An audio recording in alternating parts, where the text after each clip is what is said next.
Welcome to Riverbend Talent on WBGZ. Brought to you by the Halpin Music Company. And brought to you by Mr. Matt Van Voorhis, Macias Insurance. That's if we had an intro. I guess it's also brought to you by Halpin Music Company. See, when we pre-record these things like that, I'm not exactly sure how I'm going to produce it later. I end up going back and changing it, so I'm guessing every time. But I got the sponsors in, so it's all up to you now. That's all that counts, man. I'm going to take a nap. You know what? I'm going to introduce you to our newest sponsor. Well, not yet. We're working on it. We've got Mr. Jared Unfried. Unfried. Of the hideous, right? Jared Unfried. Thank you. Of the hideous gentlemen. You can say it with a heavy accent though. I can say it. Yeah, I prefer it that way, don't you? I mean, it makes it sound way cooler than just Unfried, or of course how it's spelled Unfried. And I got that. Obviously, I still get that every day. Mr. Unfried. Jared Unfried. Yep, unfried chicken. Man. Also, not with us, but members of the hideous gentlemen. Here we go again with the accent. Dave Kerbach. Dave. Wow. We've got a hawker out of that one. I'm sorry. Let me wipe the microphone up. Kerbach. We got Dave Kerbach, Doug Klein, and one that I haven't met yet, I don't think, Rob McDonald, the newest member to the Hideous Gentlemen. Newest member. He's been in 3 years. I think it took us 3 times to get him in the band. I think we tried it 3 times before we realized it worked. Right. For one reason it didn't work, and the second time for some reason it didn't work, and then it worked, and it's been working great for 3 years. So now, has he actually been playing full time with you for 3 years? Because it seems like last time you guys were on, maybe he just didn't come in with you on the the show. He might have not. Yeah, it's time. hard to get. Obviously, you get to this age, there's some families and stuff. It's not everybody's always available, and sometimes I'll jump on things like, yeah, that day works fine, and then everybody's like, no, it doesn't. Like, well, we're gonna make it work anyway. We're talking to you, Dave Kerbach. I'm just kidding, Cousin Dave. So the hideous gentleman just celebrated 5 years. 5 years in the making. Do you guys have a cake? No, that's what we should. All right, now we'll do it again. That's not a celebration. Let's do it again. Do it. Start over. We were just happy to do the 5th year anniversary before we had to do the 6th year anniversary. Oh. We were just happy we got to do it. Right. No cake. There was no cake. Well, I don't know if it's official. I'm trying to think who to blame for that. I don't know. Is it our job to supply cake to the people, Well, or the fans bring the cake to us? I see. That's where the confusion was. When I don't know, I blame Pigpen. I'm sorry. See how good he is at taking it? They asked me to bring a cake, and I drew something on it that was not right, apparently, but I don't. The whole shape of it was odd. Phallic, we'll just say. We'll just leave it at that. But the people, the Bubbies and Sissies, loved my cake. No, I don't know what I'm saying anymore. I'm sorry, Bubbies. That was the wrong Sissies. Anniversary. I'm sorry. You went to the wrong place. I did. That was down at Jacoby's where Hideous Gentlemen had their anniversary That's right, show. I was at the wrong I don't place. know how you got to Bubby and Sissy. Sometimes I walk in the wrong house. I don't know. I've been arrested 3 times. This isn't my car. Right. I've been arrested 3 times for walking in the wrong house and making a sandwich and watching TV. I mean, I didn't hurt nobody. Now I think about it, there's probably been a lot of people that wondered, how do I get to Bubby and Sissy's? Right? I wonder that often when I'm there now. I've only been there one time. I had a good time. It was a good show. Yeah. But it was only one time I ever been. Everybody's really nice. Right. Yeah, absolutely. But it's always that end of the night thing that you're like, okay, one more, let's go there. You know what I mean? Hey, we're gonna have to get them on when they're up and running. They get some good shows, some good burlesque shows. They do. That show I saw was super entertaining. It was a packed house. This was years ago, but it was a hell of a time. Nice. We haven't tapped into that. Right. You need to tap into it there, Pigpen. Exactly. Pardon the pun. All right, I wasn't punning, man. What are you talking about? I don't know. Where's his mind I was going to say 5 years. That's what we're talking about. Jacoby Art Center. Jacoby Art Center. How'd that show go? It went good. We had we put a cap on it, how many people could be in there, so we could space everything out and kind of make everybody feel safe. And everybody did feel safe, and everybody was kind of dancing separately. It's so different to do. I mean, obviously the outside shows will be different, you know. They're just because we can get more people there and stuff, and even if they're spaced out, it kind of still feel like normal. But inside, it was different. It was just like, you know, we really didn't get into the live streaming thing during the whole COVID thing.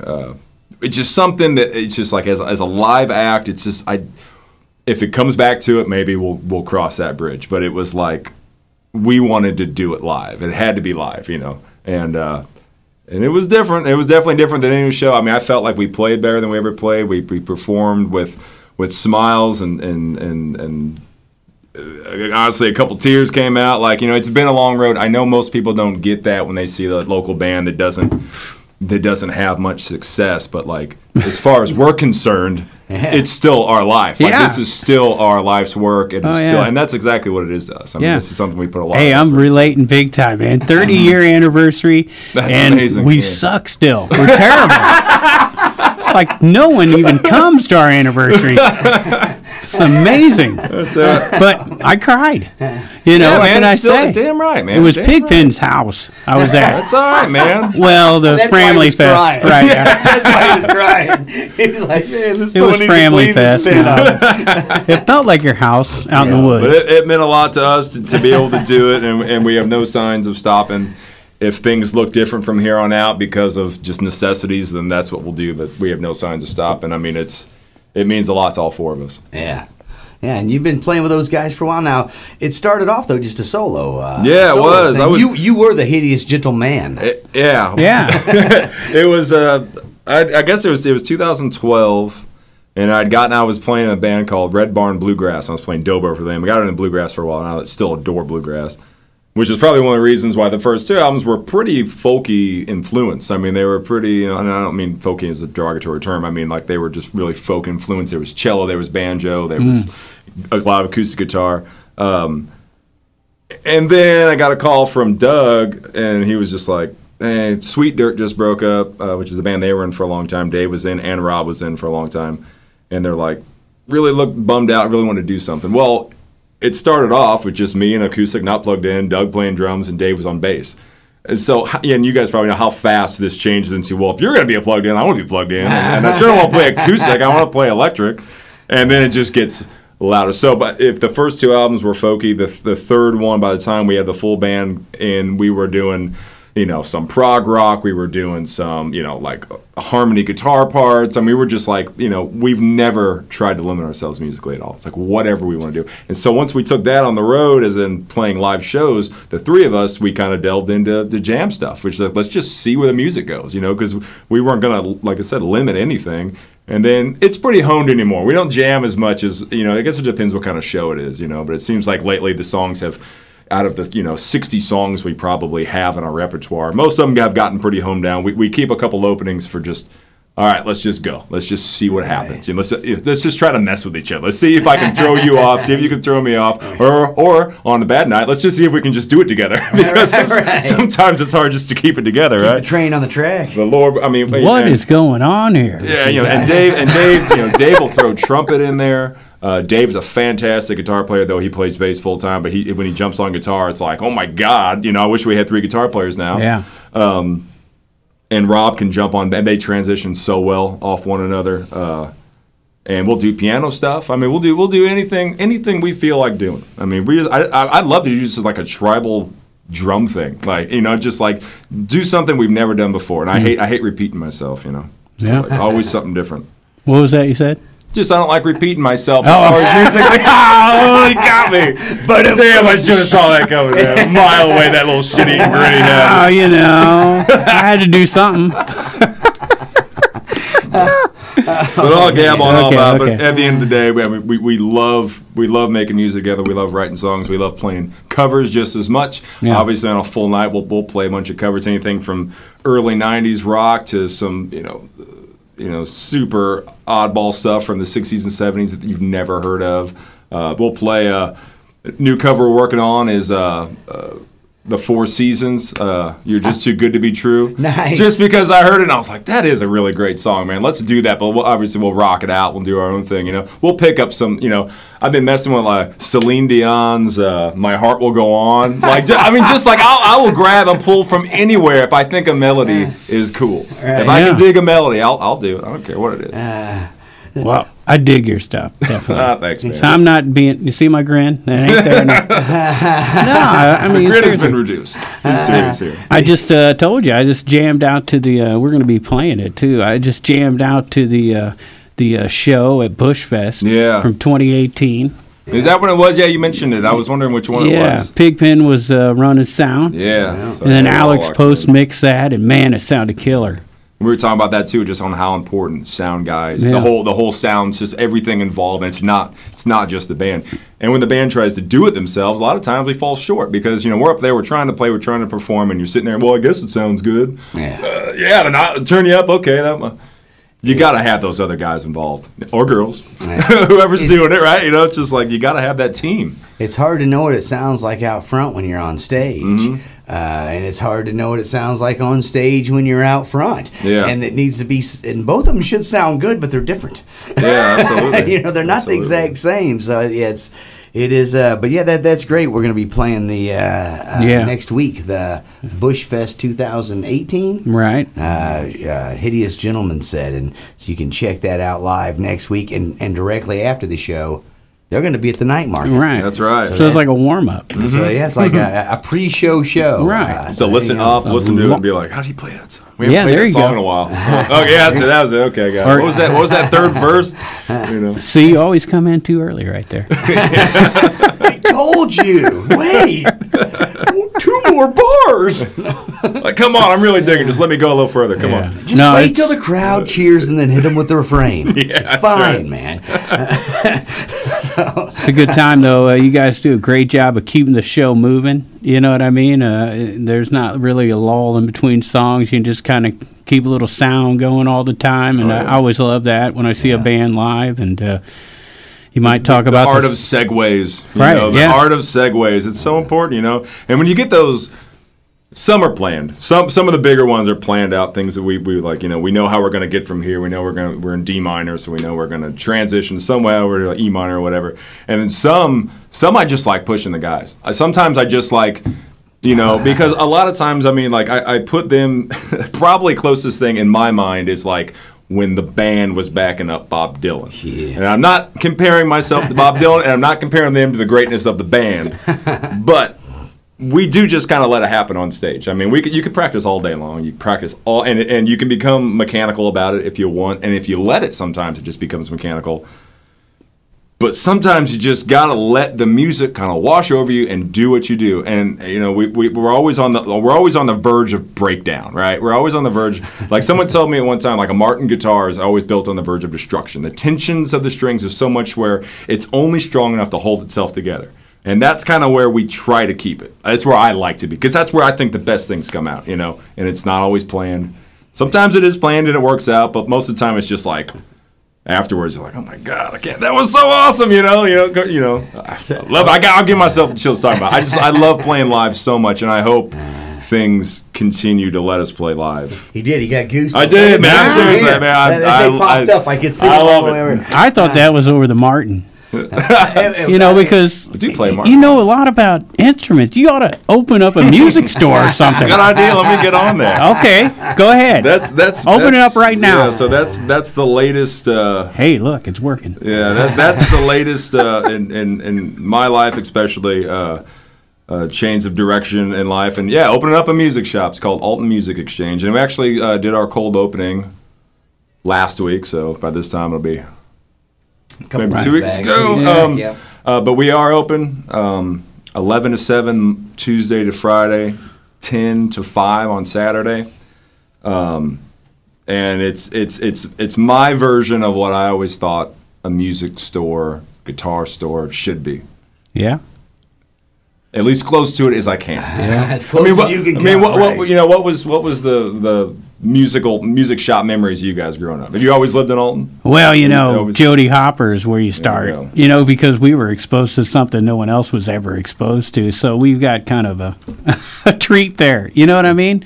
Because, where are you going to walk in and say, hey, can I get that guitar? And she's like, sure, pay me $5 next week and $5 every week after that. You wouldn't get that. You didn't come back for 6 weeks, and then you see her, and she's like, I understand, hon, but you better get on your payments. You know what I mean? And next thing you know, you were in it, and, it was good. But, yeah, that's a rare thing. So, I think so. I never stopped to envision what my own music store would be like, but I know I'd be playing with all the stuff in there. For sure. So let me tell you what my day's filled with.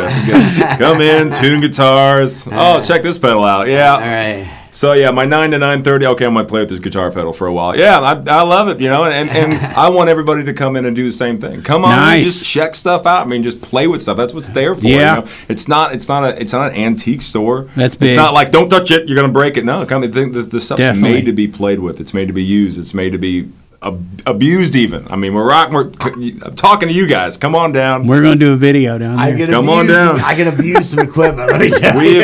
We have got. Now, granted, we're just getting started, so we don't have like balls to the wall to wall, floor to ceiling, packed full of stuff. We don't. Right.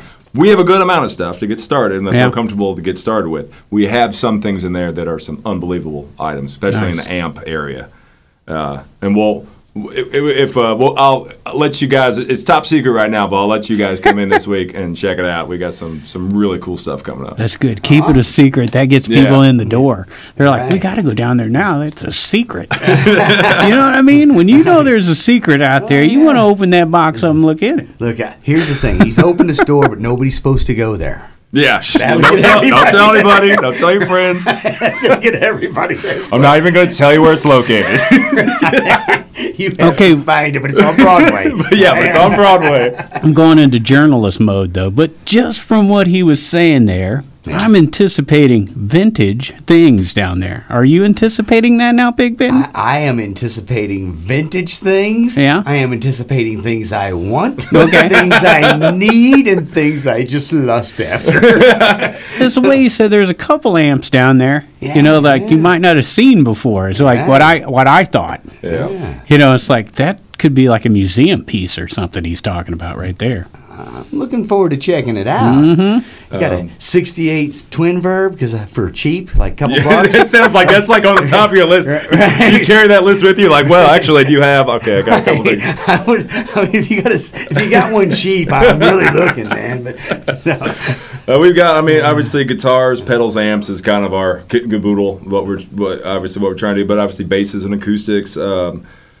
Drums? We're not doing a lot of drums, at least where they all say. Because there's no room for them. I would like to have, so I could have like band practice in there, I want a nice drum kit. Right. Maybe it won't even be for sale. Just sit there. You go. I don't know. Oh, if it's for sale, you're going to have to keep getting another one. Yeah, I know. It's like I just keep doing so. What about like accessories for drums? Yeah, like sticks and things? Yeah, that's what I'm thinking. Like, so I do like skins and even maybe some cymbals and sticks, and obviously accessories is kind of.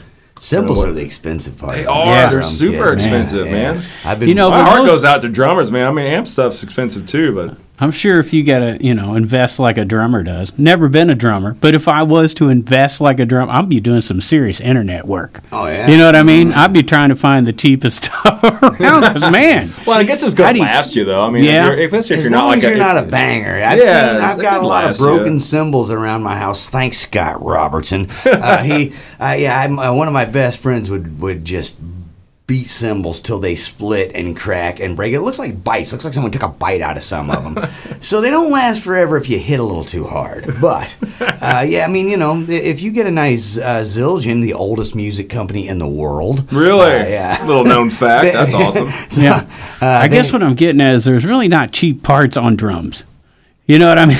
You can't find nothing cheap. Compared to I can get Yeah, that's for sure. So, every piece, because, if you're going to get something quality, it's got to withstand all that beating. Mm-hmm. That's some metal you got to have. The hardest thing on drums is moving them to the gig to the next gig. Taking them outside in the cold, bringing them back in. That's hard on all stuff, That's why cases are so important. But, we finally save enough money to buy that AC 30, 70 pound. I just surely don't have enough money to put it in a case. Yeah. Like, I'm just going to throw it in the back of my car, Right. beat it all up. Yeah.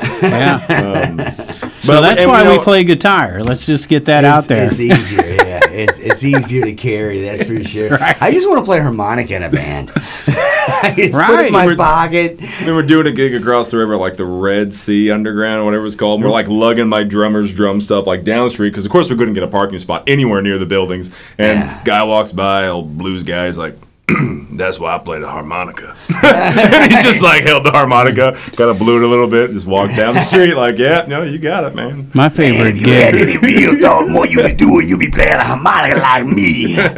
Was that the Red Sea over on the Loop? It was like a Cambodian restaurant or something? It was a trip, man. Like, I mean, I played some weird gigs, but yeah, that place, I guess, is gone now. I mean, it was Cambodian cuisine, and I always thought that the problem with Cambodia was that they didn't have any food. I found out when I was there, the problem is their food is so bad. Nobody wants to eat it, man. Yeah, well, is the cuisine bad, or was it just a bad restaurant? It was everything about it. The gig was bad. The stage was bad. You were just sitting in the corner eating or playing to people eating Cambodian food. It was weird. Anyway, I played some weird gigs. That was one of them.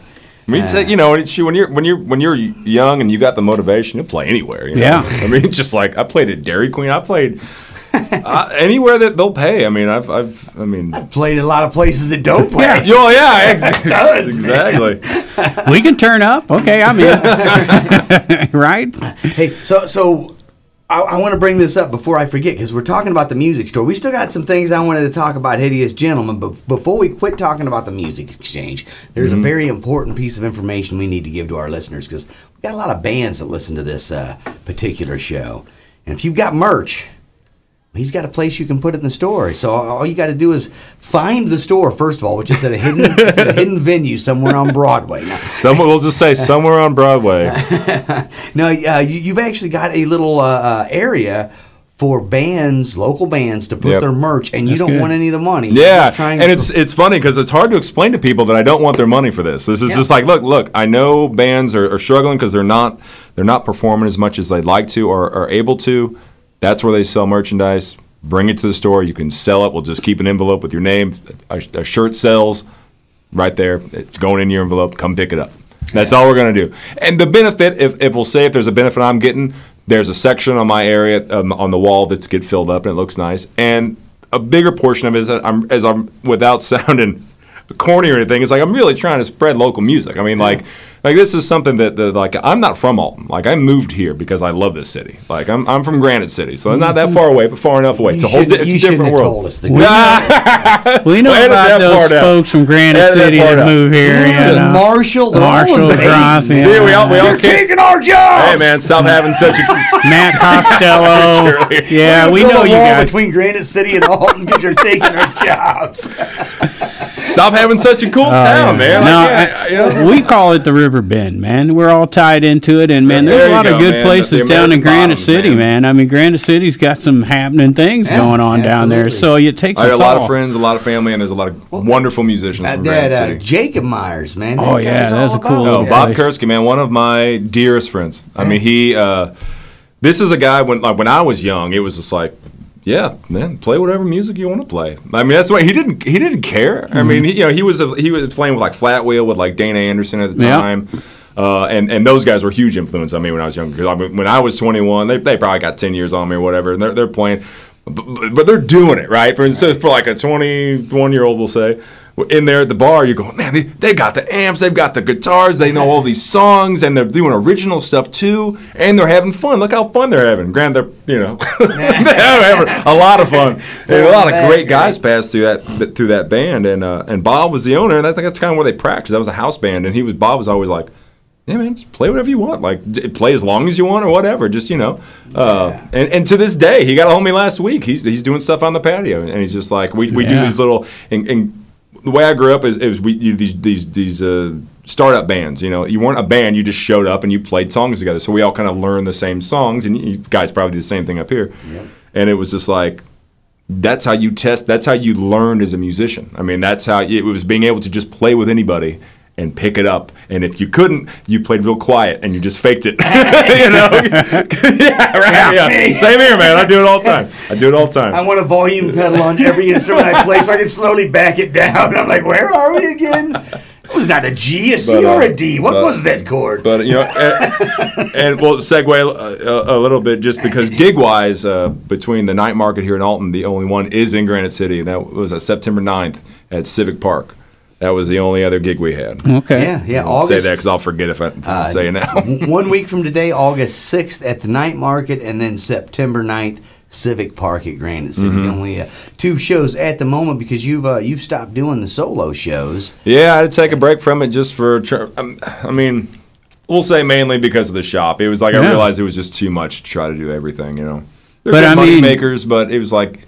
It's just cover gigs at bars. I mean, plus, you guys are on a night market tour right now. Yeah, I know. Hey, if that's the circuit, then sign us up, man. I mean, I think it's a great idea. There's food and vendors, and you just have a good time. Many weekly festivals, man. Like, how else are we going to do it, right? Yeah. I like it. Man. People are going to persevere. We're going to do it one way or the other. People are going to have live music. One time, me and Pigpen had this band, and we were going to knock on people's door and see if we could play in their garage. Just find a bunch of garages around town like it was a tour, and we just carry our stuff to the neighbor's house the next night.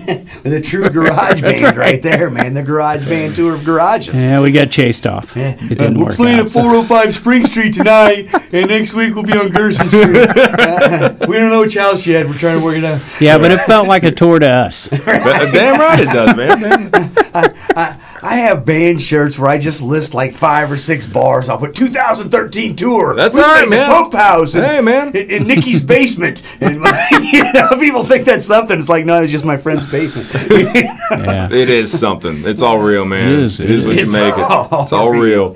So, thanks for coming to Alton and putting in a music store. Hey. That's pretty cool. It's something I think it's something under the surface I wanted to do for a long time, and and it was just I can't wait. I mean, it's like if anybody can find it, come on down and visit me, and we'll. I'm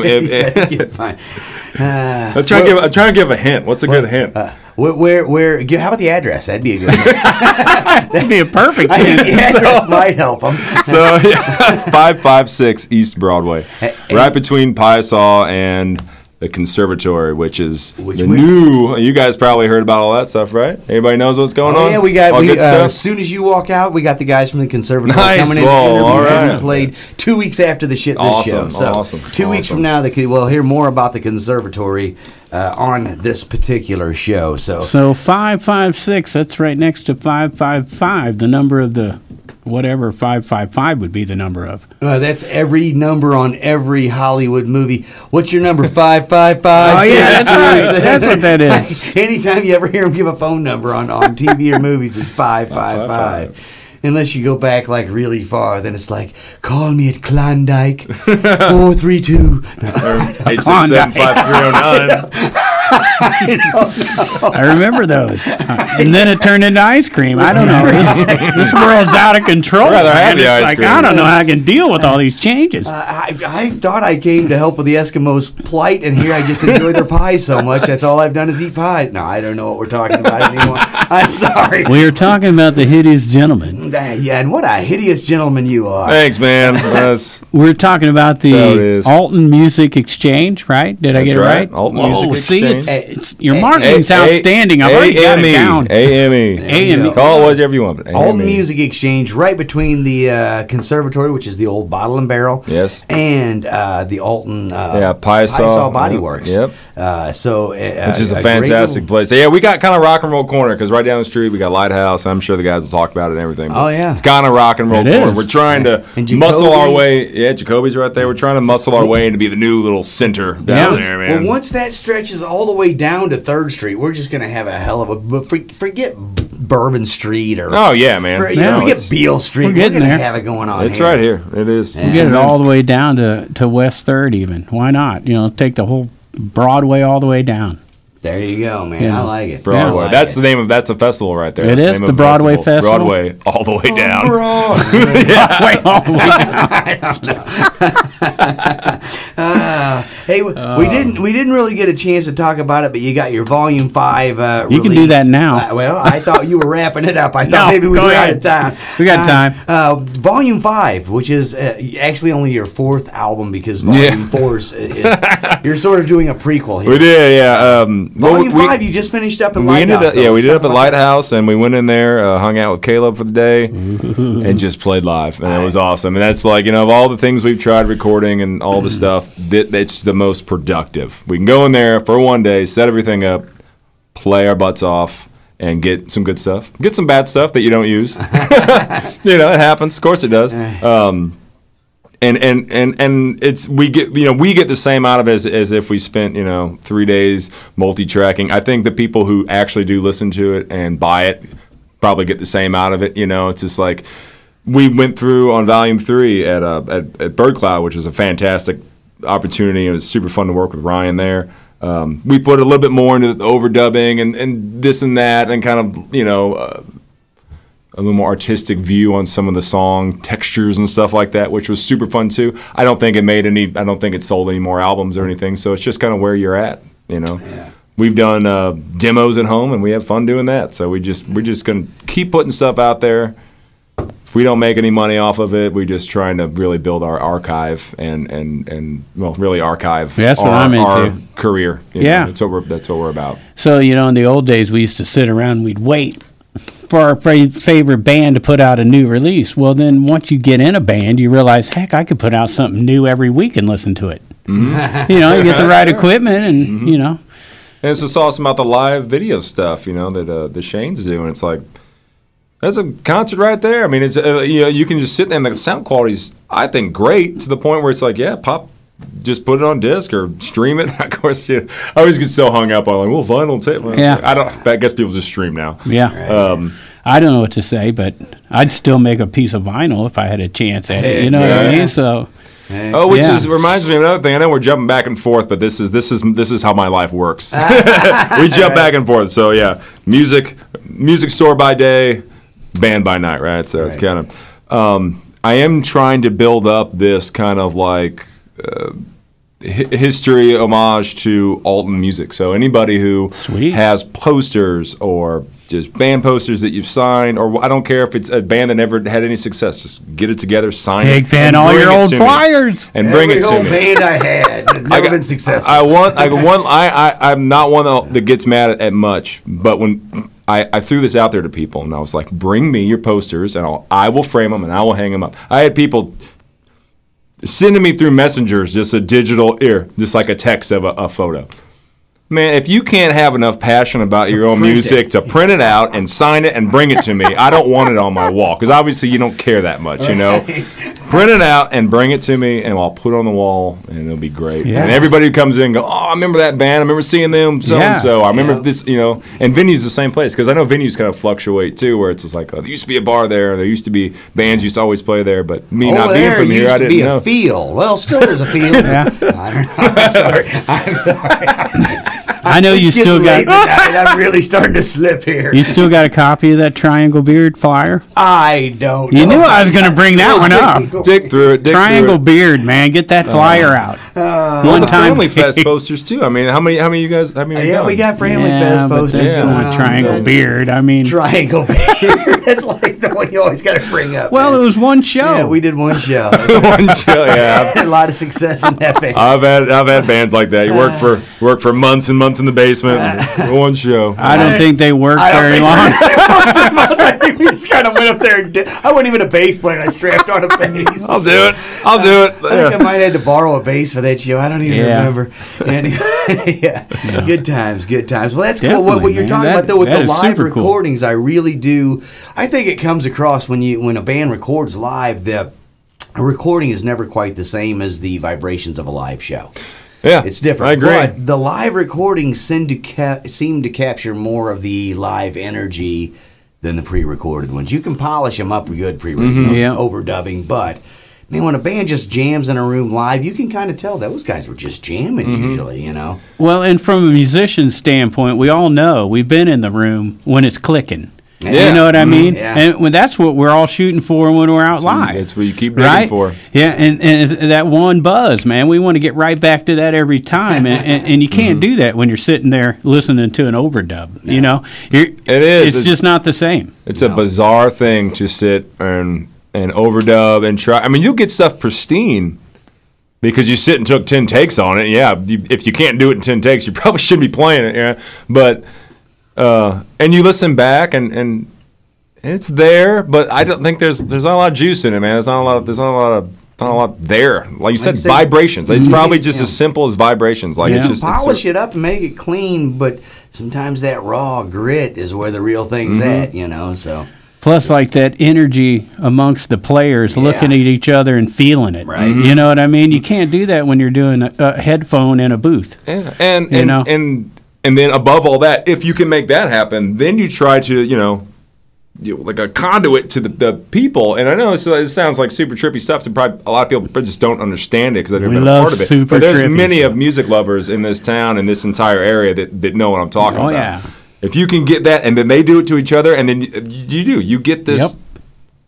I mean, it's like a huge. I mean, there's probably a million names for it. It's just a ball of energy. Yeah, it's live. It's life. I mean, it's just a big ball of energy. It's interesting you bring that up because we had Steve Scorfina, and it was talking about playing the drive-in type things, right? And so you got all these people in their cars, right? Happy to be there, but you finish the song and you're not hearing a response. Right. And the effect that has on the band, right? Because it's like, man, we've just kicked butt on that song and I don't hear nothing, and now the band's mood shifted. Exactly. You know what I mean? And now you're nervous, and that sounds like the next song, right? Until you forget about that and get back into it, right?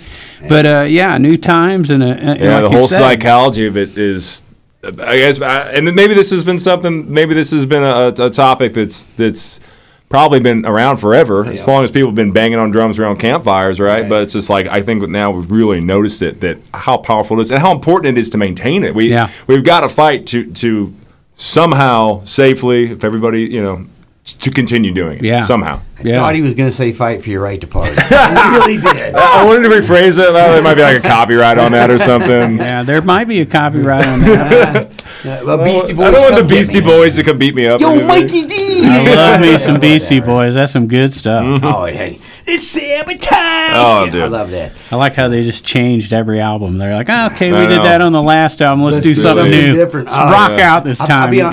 When I first got their album Licensed to Ill, I was pretty young. I thought, oh wow, this is pretty cool. They're rapping. Rap was cool, and I didn't think much of them though, because I just pictured three guys with microphones rapping. And then I saw them on Saturday Night Live. Yeah, for the first time I'd ever seen them, and one of them played drums, one of them played guitar, and one of them played bass while they did their. And I'm like, oh, these guys are real. They're not just up there like lyricizing. They can play, man. And on the forefront of all the rap, too. Mind-blowing. Yeah, absolutely. Mind-blowing. So there you go.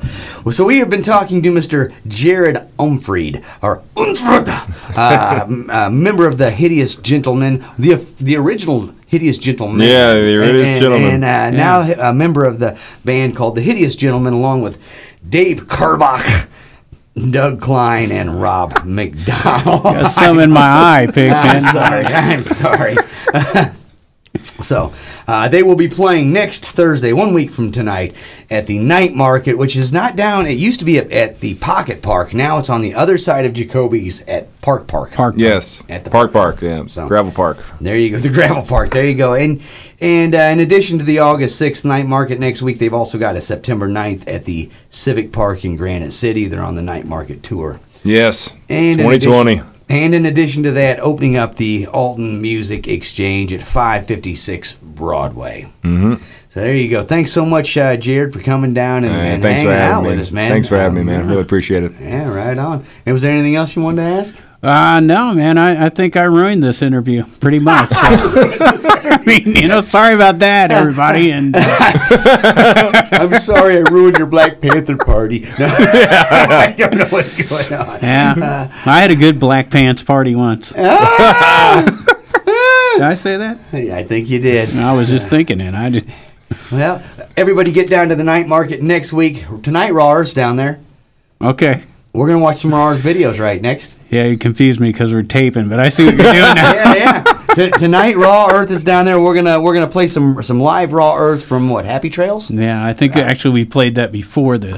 Because I think you're about to sign off. I'm signing off then. Not really sure what's happening. I'm so confused. It's late at night, and I really need my medicine. All right, so thanks again to Jared Unfried from the Hideous Gentlemen for coming down and talking to us. Everybody get out and support local music and art. See, we're signing off. We'll talk to you next week on Riverbend Talent, brought to you by the Halpin Music Company and by Mr. Matt Van Voorhis of Macias Insurance.